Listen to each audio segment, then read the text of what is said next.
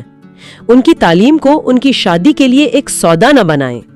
تو حتمی تجزیہ یہی ہے کہ پرورش صرف ایک کہانی نہیں بلکہ پاکستانی معاشرے کی ان تلخ حقیقتوں کو کھول کر سامنے رکھتا ہے جو ہم اکثر پرورش کے خوبصورت نام کے پیچھے چھپا دیتے ہیں۔ جی، جہانگیر کا پچھتاوا اور سلیمان کی کامیابی اس بات کا زندہ ثبوت ہے کہ بچوں کو کنٹرول سے نہیں بلکہ اعتماد اور محبت سے جیتا جا سکتا ہے۔ سچی پرورش وہ ہے جو بچوں کو اڑنے کے لیے مضبوط پر دے، نہ کہ ان کے پر کاٹ کر انہیں اپنے پنجرے میں قید کر لے۔ آج کے والدین کو یہ سمجھنا ہوگا کہ جدید دور کے چیلنجز کا مقابلہ پرانے آمرانہ طریقوں سے نہیں کیا جا سکتا۔ انہیں اپنے رویوں میں لچک اور سوچ میں وسعت پیدا کرنی ہوگی۔ بالکل۔ اور اسی کے ساتھ ہم آج کی گفتگو کے اختتام پر ایک سوچ انگیز سوال چھوڑے جا رہے ہیں۔ اپنے بچوں کی سننے کے ساتھ ساتھ ہم خود اپنے اندر موجود وہ آمرانہ عادتیں کیسے ختم کر سکتے ہیں جو شاید ہمیں اپنی پرورش سے ورثے میں ملی ہیں، خاص طور پر ان لمحوں میں جب ہم خود دباؤ یا غصے میں ہوں اور حکم چلانا زیادہ آسان لگتا ہو۔ اس پر ضرور سوچیے گا، اور اگر آپ کو یہ گفتگو مفید لگی تو براہ کرم اسے سبسکرائب کریں اور دوسروں کے ساتھ بھی شیئر کریں، کیونکہ ہو سکتا ہے کہ یہ باتیں کسی خاندان کو جوڑنے کا سبب بن جائیں۔ اور مزید ایسی معلوماتی اور رہنمائی پر مبنی ویڈیوز کے لیے ہم آپ کو نادر علی ماپ کے یوٹیوب چینل نالج ان کو دیکھنے اور سپورٹ کرنے کی بھی ترغیب دیتے ہیں۔ وہ اس طرح کے موضوعات پر بہت عمدہ کام کر رہے ہیں۔